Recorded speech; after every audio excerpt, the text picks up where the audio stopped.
This is Hidden Killers with Tony Brueski.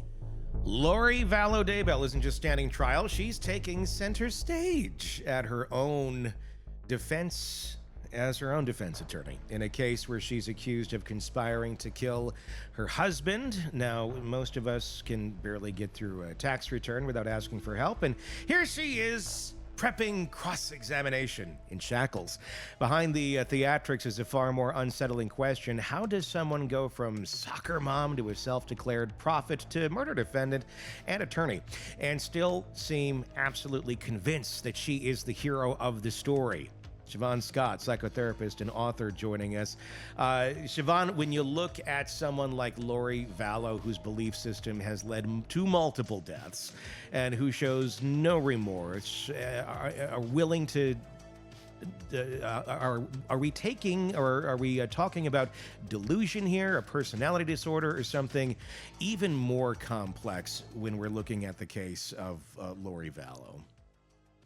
Fortunately, we don't see a whole lot like her, which is a really good thing, because she's a very dangerous combination of someone with a very severe religious delusional disorder. She's grandiose, and she also has a severe personality disorder that preceded the delusional disorder. So she's considered to be narcissistic.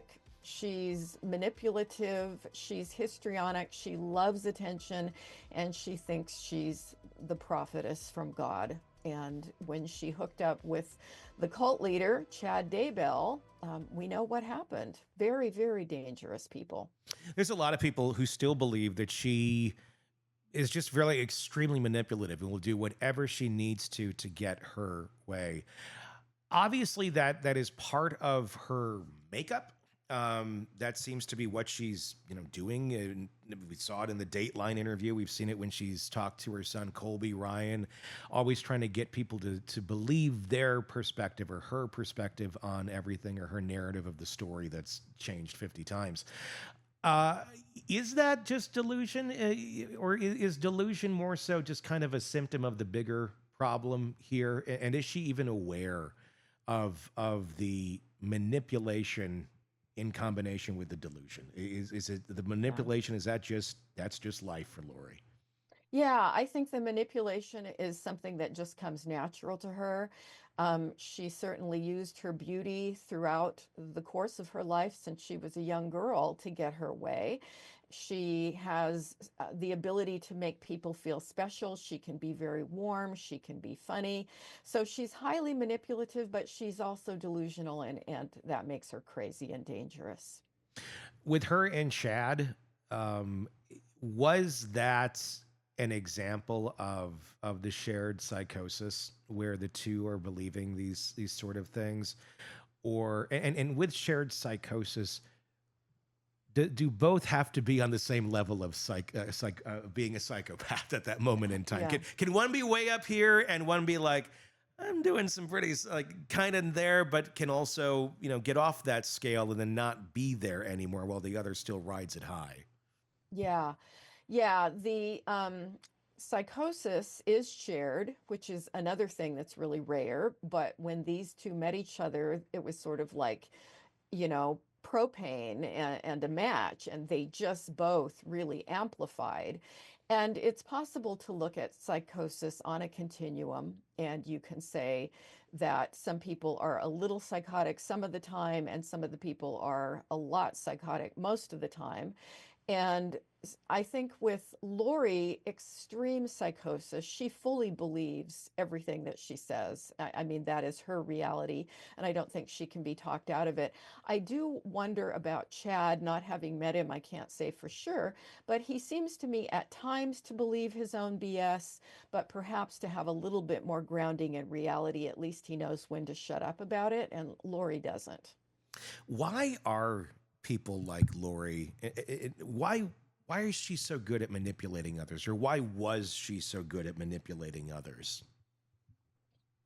It's a really good question. And what about her background, maybe her role in the family, had something to do with how she always got her way? I mean, she was on television game shows and beauty contests, and this was just someone who was really good at getting through in the world, getting by in the world. She found men who were fairly well off who would marry her and support her while she worked as a hairstylist, so she wasn't a tremendously accomplished or talented person in any way, not to knock hairstylists, Hmm. but she really found her way in life through attaching to men that she could manipulate. And that's an interesting part because it seems once Charles Vallow, and that's another person who trial is all about. That and the Brandon Boudreaux and the accusations of attempted murder there, but obviously Charles is the dead one here in this story. Uh, she gets back the morning that he's killed or dies. He was killed. Alex Cox went in there and killed him, claiming it was self-defense. Uh, she shows up smiling, laughing as she's being interviewed. It was chilling.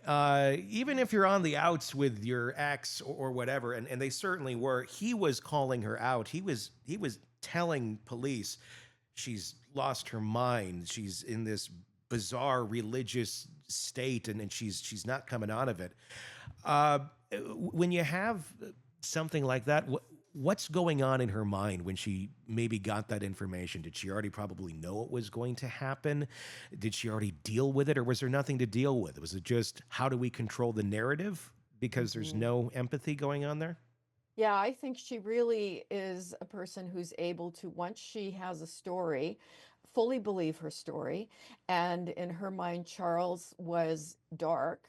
Hmm. What was the name they had for him? Ned, somebody that Oh yeah, he was a demon I with always want another to say name. I always want to say Ned Ryerson, but that's Groundhog's Day. But it's Ned something. Yes. Ned something, Yeah, yeah. yeah. And Ned needed to die, and Hmm. and she was able to witness all this, and yeah, that complete disconnection from having any kind of empathic response to this man that you raised your kids with, right? Hmm. And then go on and talk with the law enforcement officers in a way that was completely charming, you could say beguiling, with able to paint herself as a victim and be convincing about it. How does someone like Lori or anyone who like suddenly has this idea that someone is a dark spirit? We started to kind of see that over with Ruby Frankie. Thank God Yeah. those kids were rescued. But what goes on in one's mind to be pretzeled in such a way that they can believe another person is a demon or they're Mhm. dark or they need to die? Is that a suggestion from someone? Is that a delusion where they're in their religious whatever fervor and they're praying and having a conversation with God or whatever, and that comes to them through a vision? Is it a combination? Like, how do they get there? How do they get the information in their head that yes, this person who was the father of your kids or the stepfather and was there and you had all these good times together, but now they're dark, they're evil, and they must die? That seems a bit extreme, unless Yeah. they're thinking about this about a lot of people too. Right. It probably is a lot of people. And I do think you nailed it with it does at least originally come out of a black and white religious system Hmm. where there is talk of an enemy, whether it's a political enemy, a person of a different race, or just somebody who doesn't think exactly like us. They belong to Satan. Hmm. And when you have people that are not very well grounded psychologically, they can take that kind of thinking and start applying it all over the place, which is pretty scary. I've seen that in some of the more extreme cases, the term the enemy being used a lot, not just Yes. like the devil Yes. or Satan or this or the Yes. ones that seem to go far with their ideology use that the enemy term. Yes. Is that Yes. accurate, and why? 100% accurate. And this gets into some really fascinating stuff about the human mind and human development with our tendency to form in groups and out groups. And we're sort of hardwired to have empathy and compassion for people that we perceive to be like us Hmm. and to dislike people that we see as different from us. And so that's just a human quality. You know, we may like Americans more than people from foreign countries, or we like black people more than white people, or white people more than black people. You know, so we sort of form these in groups and out groups, but it can be taken to a sick extreme. And we see a lot of polarization now, certainly in our political system, in our government, where people are truly becoming polarized to such an extreme degree that everybody who is not exactly like them is part of the enemy. And when you mix religion in with that, it's like the enemy becomes satanic, and Yeah. then it's okay to kill those people, Mm-hmm. because culture teaches us who the in group is and who the out group is and who it's okay to kill. And that's, I think, what you see taken to an extreme with the Daybells. It's interesting with folks like that, because it's not just, oh, there's the devil, and then if you're going to go with some religious ideology, you know, light religion, or just, I guess, some of the more common ones, it's like that's over there, and you can be a sinner, and you can, you know, we all do bad things, and that. But with some of these extreme ones, it's, you're not just influenced and you're doing bad things. You are part of the complex of the devil, basically, when you are the enemy. And they can use it on like anything. Yes. It's like, that's the enemy. Like anything bad happens, like it's a thunderstorm and lightning hit your house, it's the enemy. 100%. You know, somebody, you know, disagreeing, or like, you know, you not getting the sale at Costco, that's the enemy. It's something, it can be the lightest, most ridiculous things to like everything. And the enemy seems to like explain away to them anything that opposes their narrative. Is that accurate? 100%. 100%. You nailed it. It's a really dangerous way to thinking. It's a childish way of thinking, but we see a lot of it. And yes, people who have a bad day, something goes wrong, their package gets delivered to the wrong address. Oh, it was the enemy doing all this to me. It's really nutty. So the advice, if you're with someone that's using the term the enemy on a regular basis, is it run for your life? Run fast. Yeah. Oh, I ran fast. Thank God. Thank God. Because I heard that term a lot from an ex. And yeah, that's spooky.